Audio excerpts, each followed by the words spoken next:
Assalamu alaikum. Welcome back to another Forensic Friday video, and today we, as promised, are going to be looking through my little lab books and portfolio books.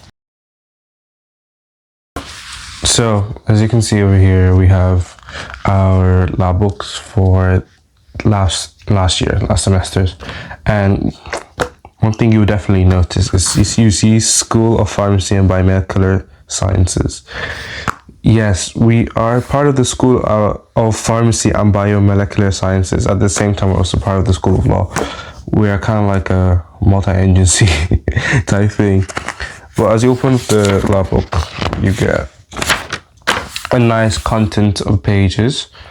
So you see fingerprinting, documentation, footwear, chemical, photography, everything. We're going to go through some of the pages. We're not going to look through all of them because some pages I can't show and some pages I would love to show you, obviously. But yeah, let's get into it.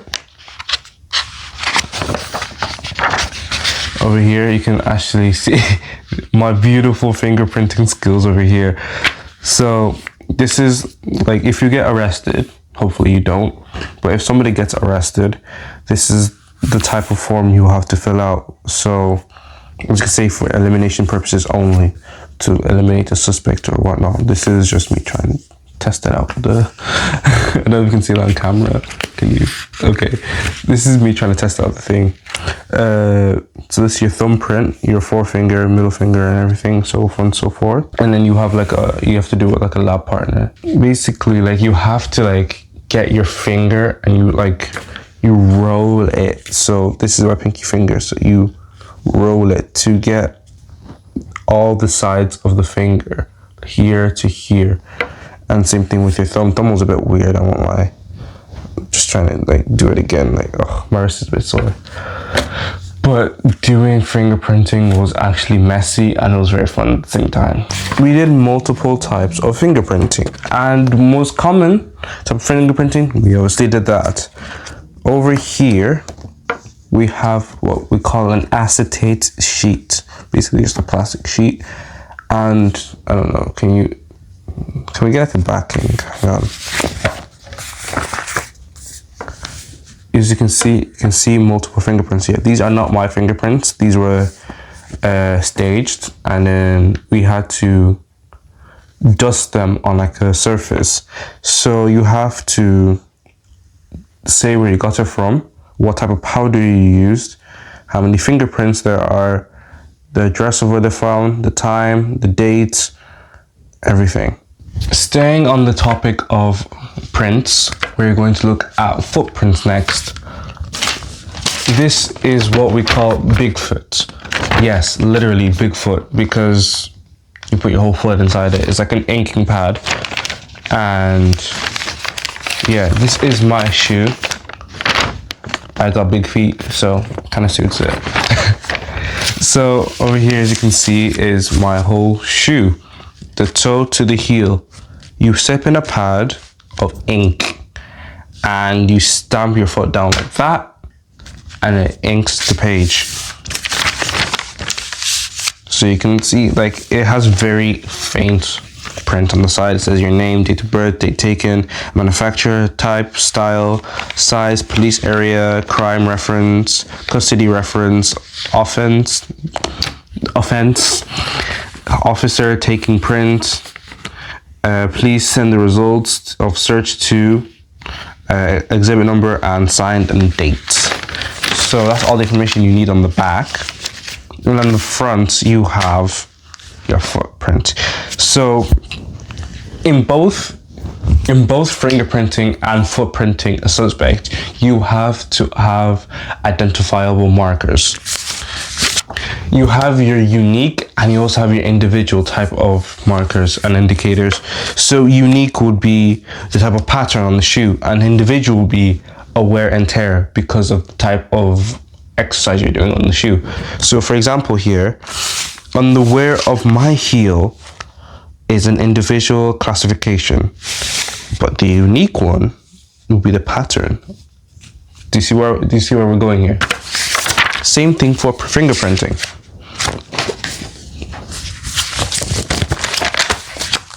fingerprinting, everybody has a different type of fingerprint. These ones are whorls. Oh, and also this is transfer tape. If you've seen the top of it, that's just transfer tape. But everybody has a different type of fingerprint. On my fingers, I don't even know what I have. I can't really see them. But these ones are whorls because I fingerprinted it nicely. We're gonna ditch the book for this one for a second, because right here, what do you think this is? I'll give y'all like a few seconds to think what this is.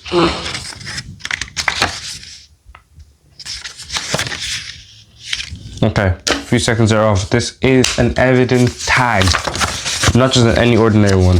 Okay, this is the type of thing you put like okay, I wouldn't say it's not like an ordinary one. It is kind of ordinary, but you put it on boxes and stuff like that. You sellotape it, or you put it through the loophole over here, and you zip tie it. So you have to write your police force, all the information, description, stuff like that, and you stick it onto a box and stuff like that. I might insert a picture like somewhere on the screen, if I still have it, of me evidence of me bag and tagging. I'm not even bag and tagging, box and tagging a butter knife. Mind you, I was so incompetent on this. It took me like nearly the whole practical just to box one knife, while others were boxing like 2-3 things. They said once you know it, it's okay. And I knew it, and I was okay, and I boxed really well in my, what's it called, in my practical, and I passed that part. So yeah, but the thing about evidence packaging is it's harder than you think. That might be a new video, stay tuned. But before I continue with the video, make sure to subscribe, like, share, comment, all the good stuff. And please also vote inside the community tab. There is a community post that's been up. Please vote. We have 2 votes currently, guys. Come on, we need more. Where all of you are, come on, we need all of you to vote for the best name to call all of you beautiful viewers and followers. Thank you so much, and let's get back to the video. One more thing I would like to show, and I would love actually to show, not even just like, I would love to show all of you in this book, is photography. Yes, you may see online, like in a lot of the shows of like CSI and stuff like that, that they do photography for the crime scenes. But what they don't show you is the nitty-gritty part of it that nobody likes to do. Okay, maybe just me, but photography logs. Yes, I won't show you that information there. It's gonna be blurred out, but I can tell you a bit what's on it, because some of it is a bit, yeah, it's a bit like just to our uni, stuff like that. So in your photography log, you have to document what time the photo was taken, what date it was taken, what number the photo is on the camera, and your signature, and the description as well. So in the description, you have to say what type of photo you took, where the photo was taken, what ISO was using, and what aperture was taken as well. Yes. It's long. Honestly, it's long. And not on that, on top of that, you have to write your incident, your address, the reference numbers, etc. The list is long. And this is what you actually have to do in your crime scene assessment. We had ours in December. I don't know if it's going to be the same time for all of you lot, but we had ours in December, and we had to go to the crime scene house, and we had to do photography first, because we don't have like enough time in a day to fit our huge cohort to do photography and the crime scene pickup. Maybe that's how they did it before, but I'm pretty sure because our cohort was super large.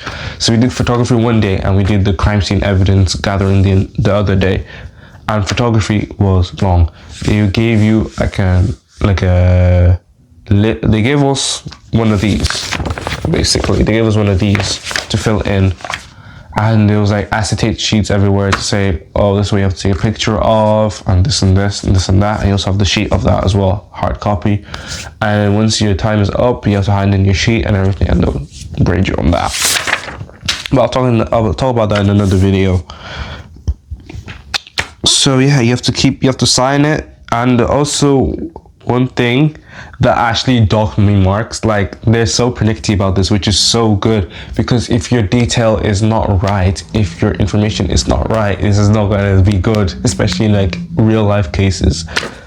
But this is very pernickety. At the bottom of the page, it says page something of something. If you have multiple pages, people, please say one of how many pages you have. So I had 2 pages, so I said one of 2 pages, please. And then on the next page, say 2 of 2, please. Make sure you have that detail in. But enough from the first semester. Let's move on to the next one. Just like in the first one, we have the contents. So we have general information, microscopy, blood and fluid testing, all of those stuff. So yeah, we won't too much of that before I get killed by my lecturers. So microscopy includes looking at different bodily fluids underneath the microscope, different pollens we had to do. That's this year, so it might actually change next year. So just to give a little idea, we have to look at fibers, hair, all sorts. This is what a lot of other shows do not show. And yes, I can't keep giving them hate, but like, I'm not gonna hate on you. I'm just gonna strongly dislike you, because I know it's reality TV. I know he's trying to give some entertainment, but give some realism too. Come on, like, please. We will appreciate it. We want to see you suffer on these reports. Like The Rookie, for example, they actually do reports when they're logging in like a prisoner, which I'm like, okay, that's sick. But like, we don't get to see the forensic science. I'm like, damn it. But anyways, this is general examination record. So when you have a case or cases, hopefully if you're becoming a forensic scientist, you have to document everything, like I've said multiple times in my other videos. When you're examining different things, you have to keep a record of what it is and how you examined it and what it does look like. Over here, I won't show you the other one because it's too graphic. This is just a shirt, a nice shirt. So over here you have your description, another description, more descriptions, more description, description, description, description, description, description, description, description. A lot of descriptions. You have to have your reference numbers, everything. Like even they helped us out here. They put this here, they put that there. Yeah, usually you don't have this, but they were really nice to us because they love us so much. You have to answer questions.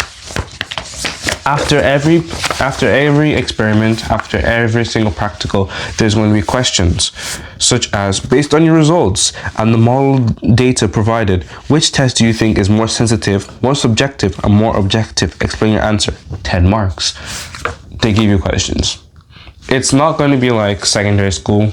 At the same time, it's not going to be like very difficult. It's just like a nice balance.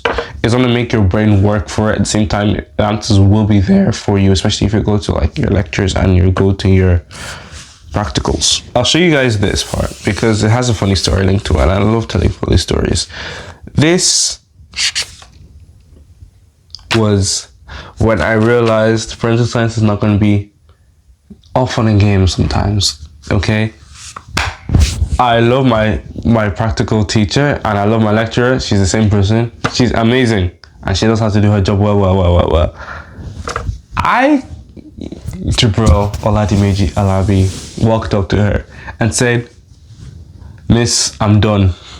I saw the secondary school man, so I'm not calling her by her first name, anything. I said, "Miss, I'm done." She took my thing like this and looked at it. And then she looked at me. She looked at it. Then she said something that actually really stuck. She said, "If you were a suspect in this case, and this was the evidence they provided for you, and they found you guilty, would you be happy?"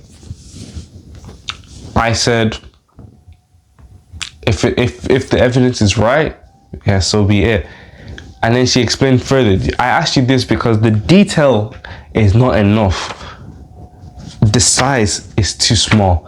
If they convict somebody on this, it's a botched case basically. And it stuck with me for a while, and it's still sticking with me right now because she's not wrong. Look at this, guys. That was my original drawing. I said, this is how small it is, so I want to draw it small. This is how big she actually wanted it, which actually makes sense because you need to see the detail. You need to see this is what we're actually dealing with. Because if I didn't draw the lily, so that's how I did it before, and this is how she told me to draw it big, and she said this is better improvement. I want to see your work more like this. Because like, trust me, when they say like university they'll leave you on your own, they don't fully mean it. You are there to work on your own, yes, but they will be there to help you, and they will give you advice, and they'll tell you this and this. You know what I mean? So like this, for example, this part was actually because like if you don't draw it this big, you can't see how the lily's pollen is shaped. The lily's pollen is shaped. It's smooth. It rubs off things easily, comes up things easily. This pollen here, this daisy pollen, it will latch on because it's circular. It has a smooth surface, yet it can fit in the nice nooks and crannies. And here at the bottom, dandelion. You can see I've scribbled that one out. Can you even see it on the camera? That was my dandelion before, and this is my dandelion after. So this one can even attach to humans more, and like cloths and fabrics, because it has a rugged edge. I'm pretty sure you've seen dandelions outside, stuff like that, but it has a rugged edge with dots in the middle and everything. Like that intensity, that like attention to detail is needed, especially for court cases and forensically analyzed cases, because if you don't, have the jury be like this. You'll be looking like, what the hell is that? And also one thing you have to also do is write what lenses you use, like you did in secondary school science. You have to write your objective lens, your eyepiece, and your other objective lens. Sorry, you have to do the objective lens total and the eyepiece and the objective lens. So the maths behind it.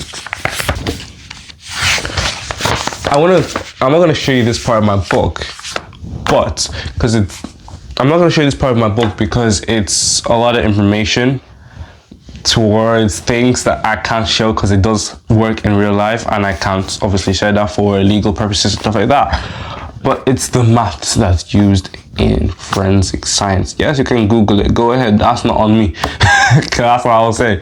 That's not on me.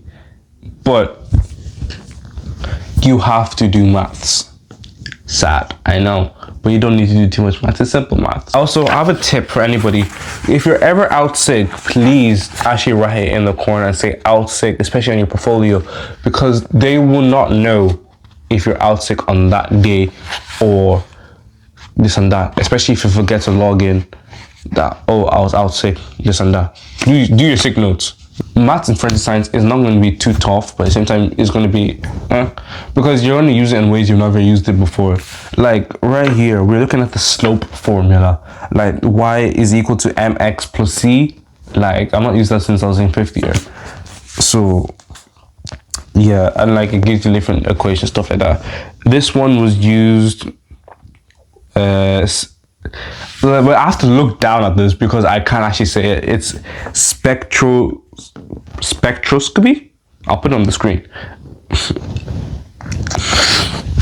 I'll read you the scenario, and this is like we have to go off this and like use our big brains and do like investigation stuff like that on it.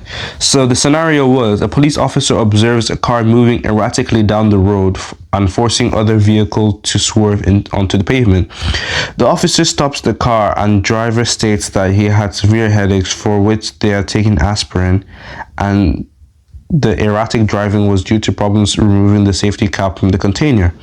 No container was present, however, and the driver stated that it had been thrown from the vehicle. The driver also claims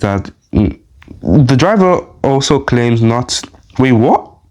Oh, the driver also claims to not be under the influence of any drugs or alcohol.